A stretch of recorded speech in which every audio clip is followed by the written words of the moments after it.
learn something valuable from this. So to start off, my name is Brandon Crumsey. I am the agriculture agent for UJ Extension Clayton County. And today we are talking about some veggie gardening.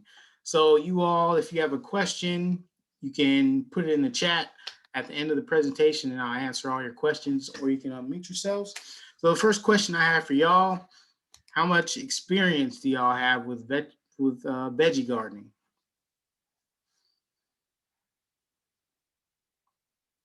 I have quite a bit. Cool. So years of Not experience. necessarily. Yeah, and I grow mine in containers. Some years is good, some years aren't. Mm-hmm. All right. And someone put in the chat there, beginner.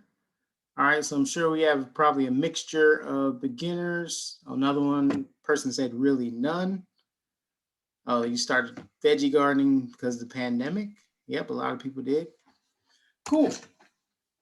All right. So this presentation is pretty much generally for everybody. So our beginners are going to learn a lot, learn where to start.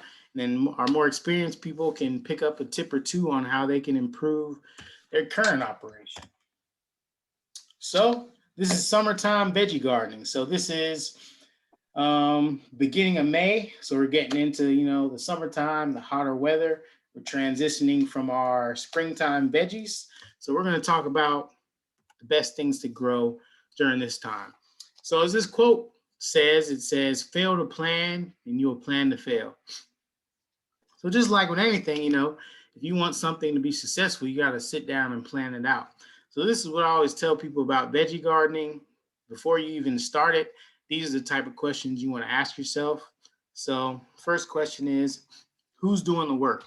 So is it just going to be you by yourself? Is your family members helping you, your friends? Who's going to be doing all this work?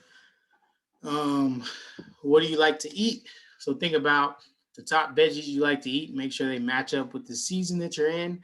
How are you going to use the produce? Are you growing produce, to put in your salad because you want to improve your cooking skills? You want to freeze some, can some, whatever. Think about that. And also think about how much will you grow. So it's very easy to go overboard with veggie gardening to the point where, you just have too much food. And it's also very easy to not plan enough and get kind of frustrated that, you're not getting what you want. So just keep that in mind. So the first thing about veggie gardening, just like real estate, location, location, location, right? So you want to start off in a good spot when you're veggie gardening, because if you're in the wrong location, you're not going to be successful. So one of the most important things with veggie gardening is sunlight. So vegetables generally need about 6 to 8 hours of sunlight every day. And you also want it to be close to water access.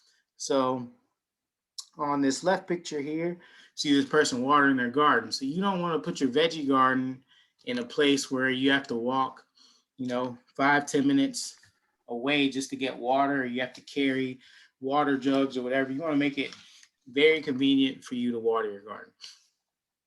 Then on the right here, you have the picture of, a beautiful lawn, but you can notice that there's a lot of shade in this lawn. So the lawn looks great, but it has a lot of trees and shrubs.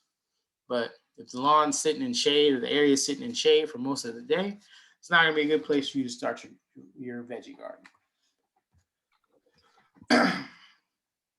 So another thing, you got your location. There's several different ways you can, plant your crops. Raised beds are pretty easy. You can see here, they just made these out of wood, but you can make them out of many different materials. And they're usually higher up off the ground, so you don't have to bend down as much. They're usually easier to remove weeds, and they generally look pretty nice and neat as well. So raised beds are a great tool for veggie gardening.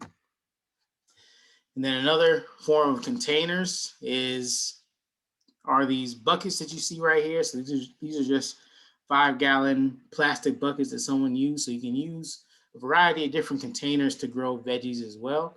But when you're doing containers like this, it's best to use potting soil since it'll drain better generally. Then lastly, of course, you got your in-ground garden, right? So if you have some clear space in your yard, you can just easily dig up a space or plan out a space for where you want to put your veggie garden at as well. So now you got your location. Now you figured out how you're gonna, how you're gonna organize your veggies. So the other thing to remember is the soil, right? So soil right here says life of the party. So if you have good soil, then that significantly increases your chances that your plants will be good and productive as well. And one thing to remember about soil is drainage. So this is a picture of someone's yard where a lot of water is sitting on the surface. So if you're doing an in-ground garden, you don't want to do it in a place where water sits for a long time, because that's where your roots are going to sit. They're going to be sitting in water, and that can really hurt them as well. So then when you have your soil, you picked out your spot, you want to prepare it. So this is a picture of a guy who's tilling up his backyard, probably to start a garden. So he's breaking up the soil, he's mixing it up. So this is a good practice for you to do every now and then if you're planning out that bed. And also while you're doing that, you want to add in some organic matter. So organic matter is basically just natural materials from the earth, like we have compost. In this first picture here on the left, you have fall leaves in the middle, or leaves from trees and shrubs. And then on the last part, you have manure. So all these things are different forms of organic matter that really help improve your soil. So for my garden, I usually just buy compost every year and mix it into the soil I already have, just to add some more nutrients in there, add some more microorganisms and beneficials into my soil. And then lastly, so here at UJ Extension, or at our office, UJ Extension, Clayton County, we offer soil testing services. It's $10 for one sample. So this can really help you kind of narrow down what your soil is like. So this is a sample image of what your soil report looks like.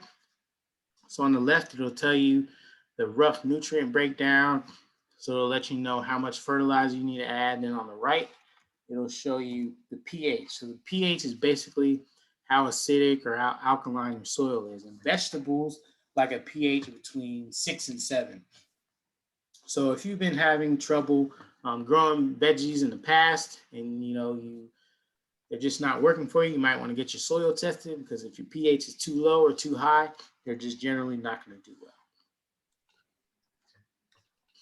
So then fertilizer. So it does tell you the fertilizer breakdown, but fertilizer is just going to generally depend on the type of soil you have and the type of crops that you have. But one general fertilizer product is 10-10-10, and you usually broadcast those granules evenly over your garden, so you can help those plants absorb more nutrients. But depending on the soil test and different crops that you have, fertilizer amount is just going to vary. Then you have your organic options here, like bone meal, Dr. Earth products here, blood meal, just different products that add different amounts of nutrients to the soil as well. And then here's a picture of the pH scale. So like I said, pH is just how acidic something is, how alkaline something is. So we want to be right here in between 6 and 7. So you may have asked yourself, if you have soil in your backyard, you get it tested and it comes back as a 5. That means you need to raise it up to that 6 or 7 range. Or you have a test that comes back as a 10, that's way too high, you need to lower it. So the easiest way to raise pH is basically to use a garden lime product. And the easiest way to lower pH is to use a sulfur product. So all different companies make different options like this, but basically you incorporate these products into the soil, you let them break down over time. Usually just take about 6 months or so, 6 months to a year for you to change the pH. So it's good to start early, and that's what you use to get your pH right. Then as far as watering, so you got your location, let's say, you know, you got the way you're going to organize your plants, your raised beds, whatever. You got your plants. And now, of course, just like us, plants need water, right? So I have these two pictures here. On the left, you can see plants with hoses at the base of them. So those hoses are basically a drip irrigation system. So this is generally preferred because once you turn on this drip irrigation, it targets the water towards the root zone. So the water just slowly drips out at the root zone where the plant really needs it. Then on the right, you can see that, you know, like most people probably, this person's watering their tomato plants with a watering can, but they're wetting the whole plant. So you definitely want to avoid doing this because, you know, I know it rains outside. Of course, we can't really control that, but you want to help keep your veggie plants as dry as possible for most of their life because it's very easy for them to develop diseases if their leaves are always wet like this. So now on to planting crops. We got our quick tips and tricks that we need to know to start our veggie garden. So this is the good section now. So we have this awesome vegetable planting chart available, and I'll put my email in the chat at the end of this. You can email, or send me an email saying you want this chart.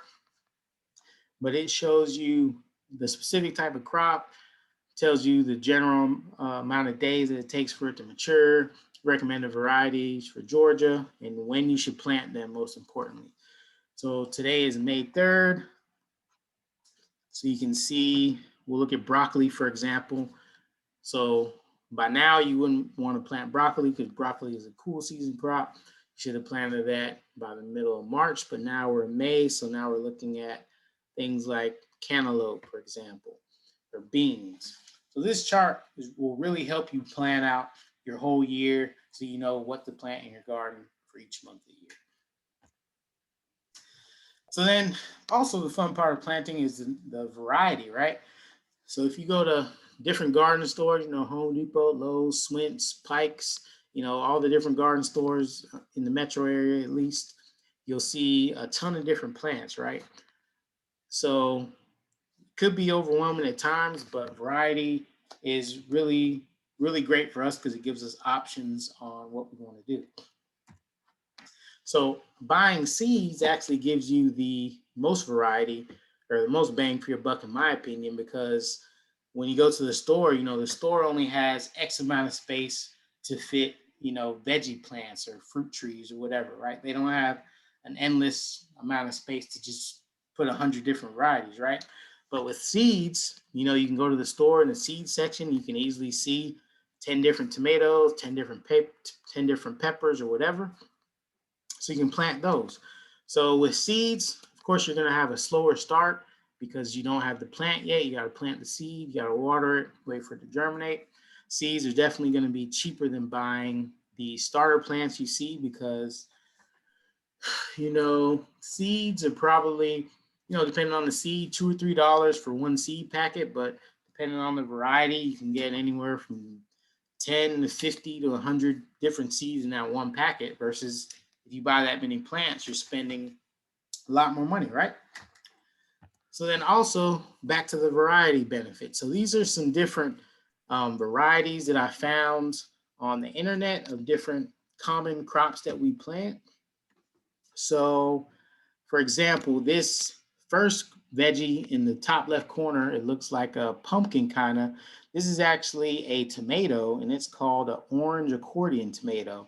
So when you think about a tomato, most people probably think about just a boring, regular, round, red tomato, right? But, you know, there's, you know, numerous varieties of different tomatoes that are available, but you're not going to see that in the store because they have limited space. But if you search different seed places, you can find that. So in the middle here, the top middle, this is a hot pepper. You can see it's scarred up on the outside. So this is called a Riza Macedonian hot pepper. So it's not just a regular jalapeno. Then on the top right, you can see this purple pepper here. This is called, I believe, a lilac bell pepper. So it has like a beautiful, you know, purple color that just really pops, right? So really different from red, green, orange. And then the bottom left, you have Japanese pink okra, so not regular green. In the middle, you have golden zucchini, which has a really nice yellow color, and then corn, of course, on the bottom right, it's an atomic orange corn, so not your regular yellow. So just think about that when you're starting your garden. Don't only just rely on buying starter plants from the store, but kind of branch out and experiment with some seeds of different varieties, because that'll make it a lot funner for you as a gardener and make your garden more interesting.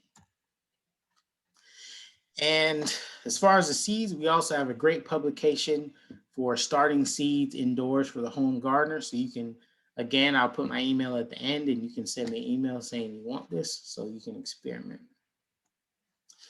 So then you have your transplants. This is what we're seeing in the stores now. So of course you're going to have faster results since these plants are already have already produced leaves and sometimes veggies already. They're already kind of grown. They're really easy to use. You just put them in the ground at home, but they're also more expensive and you have less variety options than you have with the seeds. So the key with this is planting in season. So this is really important. So that veggie planting chart that you can get, that's going to really help you be aware of what season you're in. So there's only 2 seasons. So it's warm season and cool season. So right now we're in the warm season because we're approaching summer. So that's where we're planting our tomatoes, peppers, things like that. Cool season, that's where we're doing a lot of our leafy greens, right? So being aware of what season you're in is really going to help you be successful as well. Because if it's, July 1st and it's 100 degrees outside here in Georgia, you don't want to have spinach and lettuce planted out in that, because those crops aren't really designed for hot weather, right? So a few key tips on some common summer veggies that you can grow right now. So tomatoes.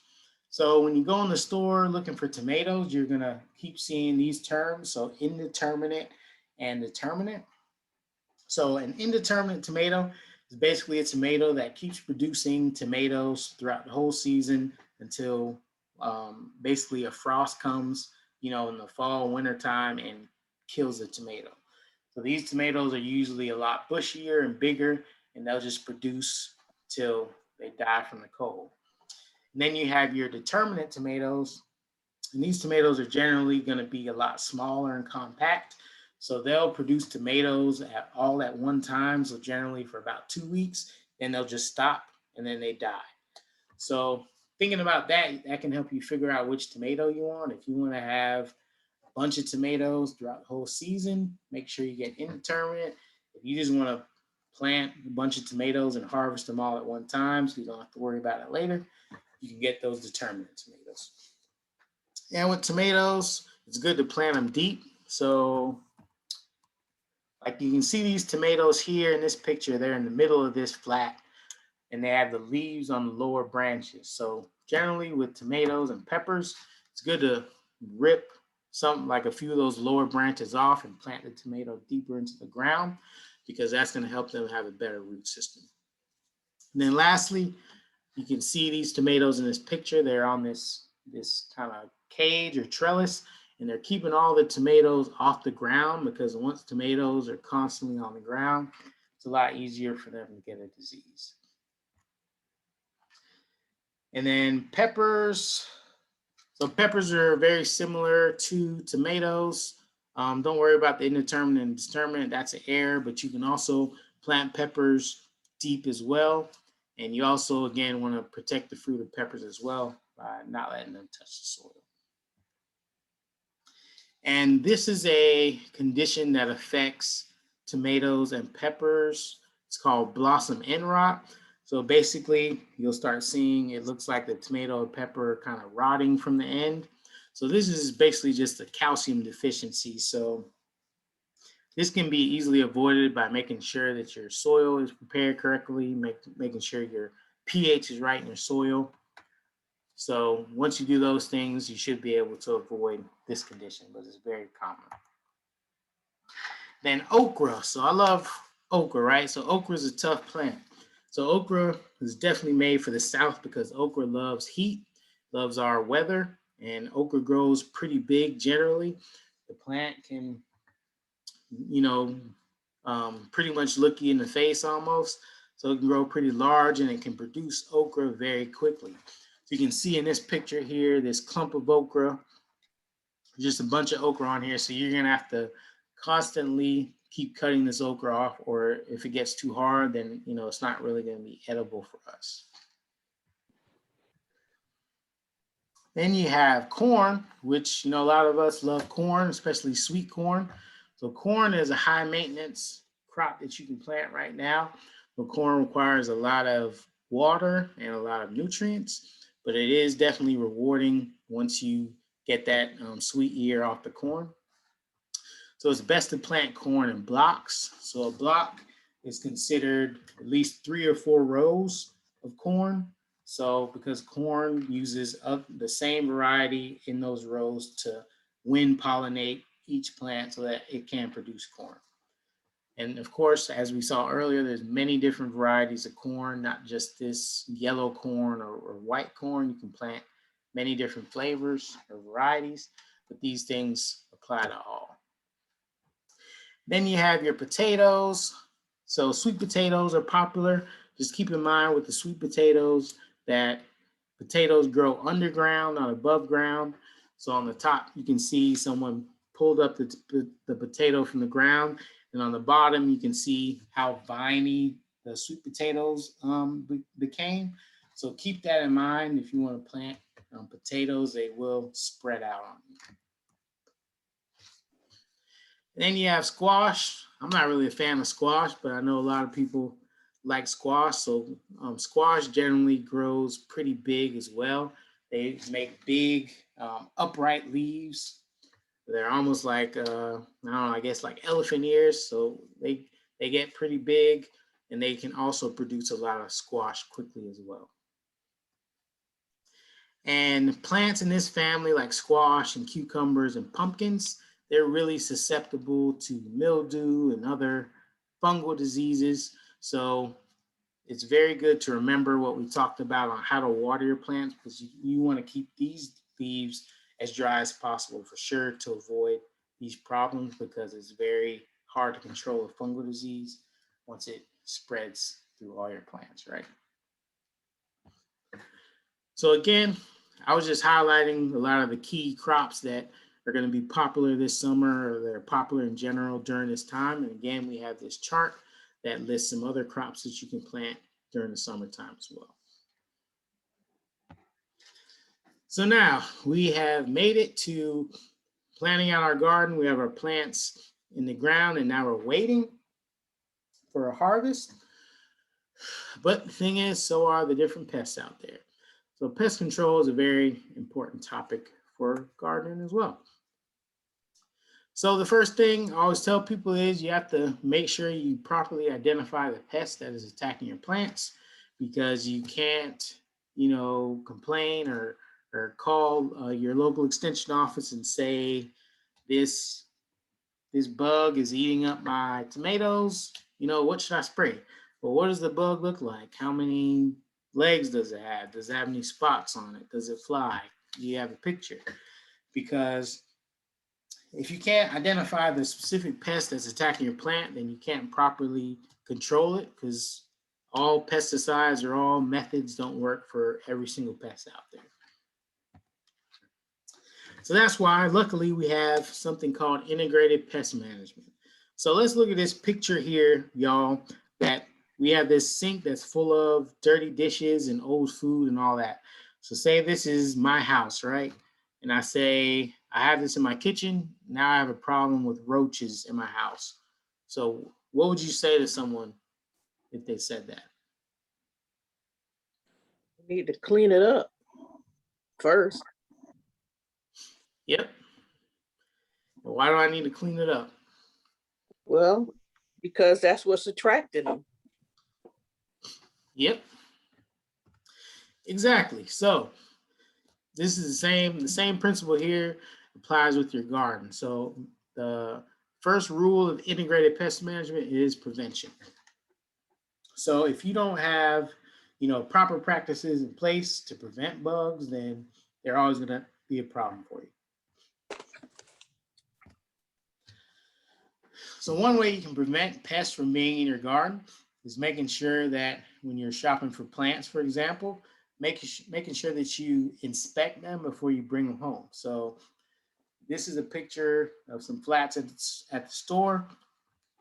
And, just at a glance, they look healthy. But if you lift up the leaves or you look at the stems, there could be a bunch of bugs on these. And then you bring them home, then you're like, man, well, I already have pests that are eating up my stuff. What do I do? So just keep in mind, make sure you prevent the problem by making sure you don't bring home the pests. Second thing is scouting, right? So constantly looking at your garden, making sure you don't have pests. That's why I said earlier, you want to make sure it's in a convenient place where you're more likely to check up on it. So that means looking on the top of the leaves, on the undersides of the leaves, down the stems, all that stuff. Because here's a pest that loves to be on the underside of the leaves. So these are aphids and whiteflies, and they can seriously damage your crops. And they like to hang out, underneath the leaves. So if you're in the store, for example, these plants look fine, but these leaves could have, hundreds of aphids under them, and we just don't know because we didn't look. And then, we talked about watering, making sure you harvest on time. So here's a picture of some tomatoes and I think these were collard greens maybe. So those two crops are in completely different seasons. So tomatoes are warm season crop, collard greens are cool season crop. So leaving crops out in your garden over time, this is probably the equivalent of leaving out dirty dishes in your sink. So you want to make sure that you're harvesting things on time. You're not letting things rot out in your garden because that's going to attract pests as well. Plant spacing is important, and this is on the chart I mentioned. So making sure your plants have room to have ventilation and airflow through them, and that'll help prevent disease as well. So you can see these jungle of tomatoes here. So if one of these tomatoes has a pest problem, then it can easily spread throughout this whole bunch because there's no airflow and things like that. In this picture, the tomatoes are a lot neater, at least. You have airflow. If they get wet, it's easier for them to dry. And then weed control, right? So I personally hate pulling weeds. It's super inconvenient to me. I don't enjoy it. So, but the thing with weeds is weeds are easiest to control when they're small. So here's a great picture of someone's veggie garden. They have different rows. It's generally pretty weed free, but say Friday, we leave our garden like this and we're going on a 2-week vacation somewhere, right? And then we come back and then boom, we have all these weeds that have grown up. So it's a lot easier to remove weeds when they're low to the ground like this versus not doing anything at all and then letting them grow this big. Of course, the 2 weeks was an exaggeration, but y'all get it. You can't let this get out of control because there's no way. I mean, at this point, I'd probably just give up on my garden if my weeds just overran my garden like this, right? So easy way to get rid of weeds, the old school way, hand pulling. That's one way. If you have enough weeds, you can use a mower. But mulching is something that really helps with weed control because it covers the ground, blocks the sunlight. You can use pine straw. I like to use cardboard and newspaper because it eventually breaks down into the soil anyway. So you can use those things. And then here's a picture of a garden I worked on some years ago at another job. And they had a bunch of weeds in their garden, and we ended up coming back with a fresh layer of mulch and cardboard, and it looks a lot better. So this can really help keep your garden neat. Second IPM strategy is mechanical. So this is just the physical removal of insects or pests, or creating physical barriers that prevent them from attacking your plants. So on the left, someone got real creative. They created their own cages with, I believe that was PVC pipe. Then you have a fence, and then you, of course, can remove bugs physically if you would like. And then cultural control are basically just the everyday things that you do in the garden, this culture of the garden. So one thing that that will really help you out is crop rotations. So I know a lot of people might have limited spaces, so you generally plant the same thing every year in the same spot, but it's good to rotate things out. So you can do it by families or by how crops are grown. So for example, if you have one raised bed, you put carrots in there, a root vegetable, then you switch to a fruit vegetable next, then a leafy green, and then a legume. Just making sure that you're planting different crops in different places as much as possible, because if you plant the same thing over and over again, that can help with pest buildup as well. And then here's a really fun thing you can do also. You can add some color to your garden. What I mean by that is the flowers, right?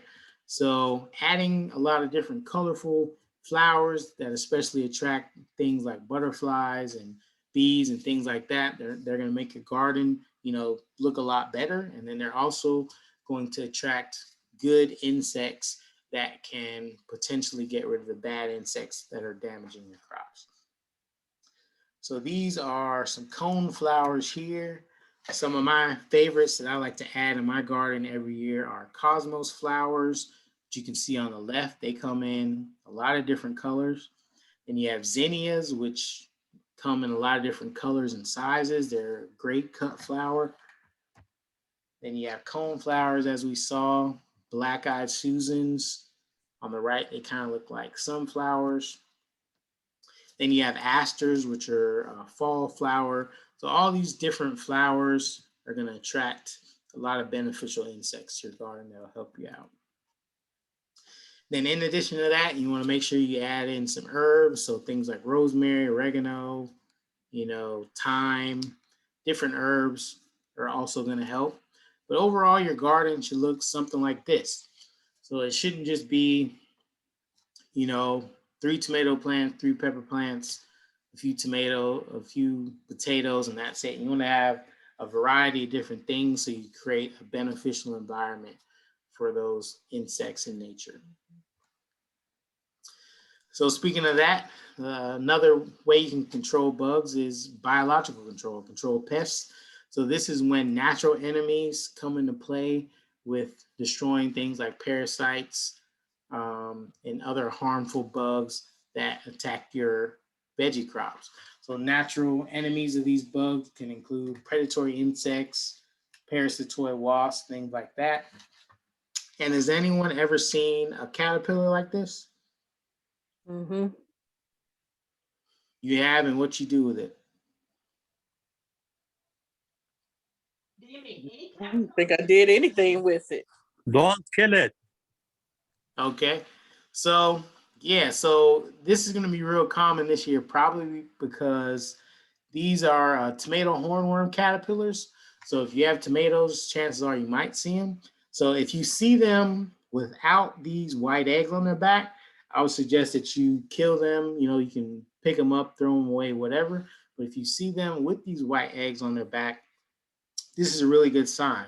So these white eggs are the eggs of a naturally occurring predatory wasp that basically infects these caterpillars with all of its babies, and they basically eat it alive and kill it, and then they continue the process with other caterpillars that are damaging your tomato crops. So knowing something like this can really help you out in the long run, because it means you have a good environment for that wasp. Excuse me, So may I this ask is you a the question? I'm sure. sorry.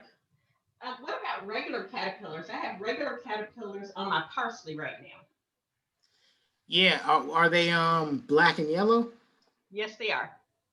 Oh, cool. So those are probably swallowtail butterfly caterpillars. because parsley and dill, those type of herbs, they attract that specific caterpillar because they really like those plants. So chances are that's probably a beneficial caterpillar. Thank you. Yep. Yep. So good point. So this is a video of the process I was just explaining. So I'll just give you this visual so you can know, that you have natural friends out there who also want your garden to succeed.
Yeah, so that's basically the video that explains what I was talking about. So all those, we'll say 100 wasps that just came out of those cocoons, now they're going to continue this natural attack on these caterpillars that have been destroying your tomato plants. So that's a perfect example of biological control. So the last strategy at IPM is chemical control. So notice there we went through all those different steps for preventing pests in our garden, and now we're finally at spraying some type of pesticide. Because the point of that is you want to make sure that you're doing everything you can before you have to resort to spraying a pesticide. So of course, when you go in the store, they have organic options, but keep in mind also that when you're buying a pesticide, that pesticides are targeted at specific pests, but there's no one pesticide that can just, kill everything or handle all of your problems, right? And also the thing to remember with pesticides is you want to make sure that you are actually reading the label. So here's a picture of the front of these labels, but usually on the back of the side, they have more detailed information on how you use the pesticide, what you can use it on, things like that. But, right now we're kind of like in a scrolling society, so to speak, because, we're on our smartphones, tablets, all that stuff. And, we're kind of browsing for information, but you want to make sure that you sit down and take the time to read the label. So on a lot of different pesticides, you usually see this label is basically saying it's against the law for you to use it inconsistent with its labeling. And one of the most popular things I can think of was the use of mothballs, for example. So what, other than, moth control, what have y'all heard you can use mothballs to kill or repel?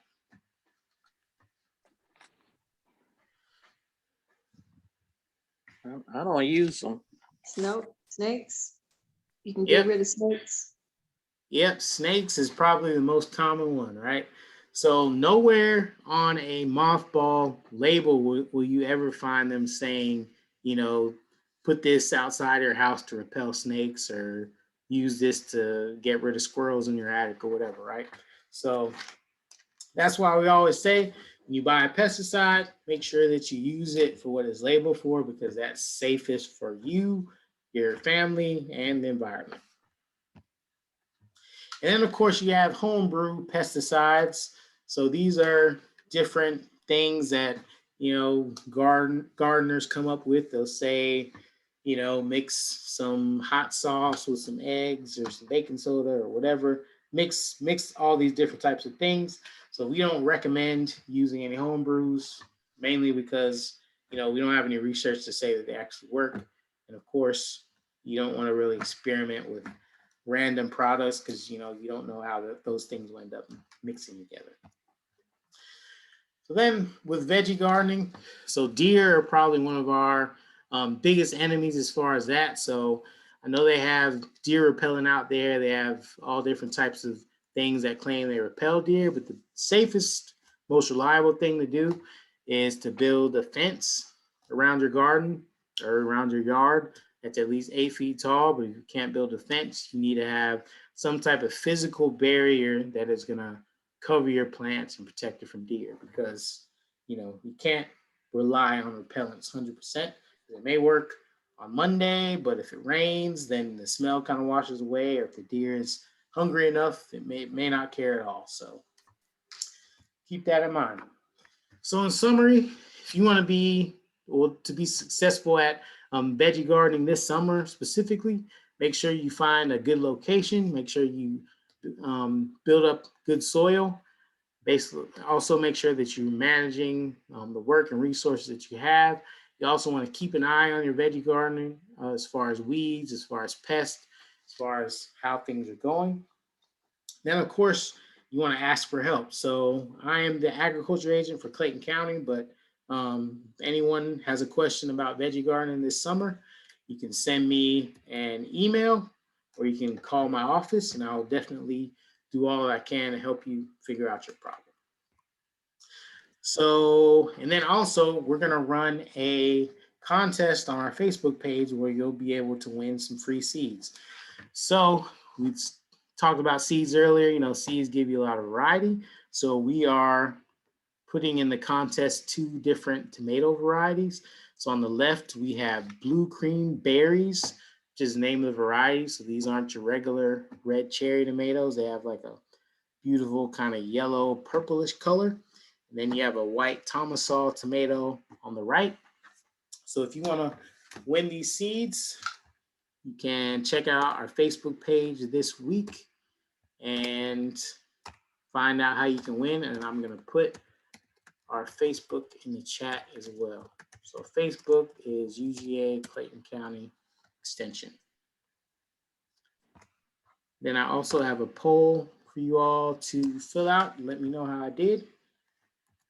And then one last thing before questions. We also, if you didn't know, May is Mental Health Month, and our office just launched a new series on mental health. So you can register for it on ClaytonExtensionEventbrite.com, and I'll be leading a mindful gardening class on May 24th at our office garden as well. So please let me know if you all have any questions, and I'll check out the chat. I have a question. All right.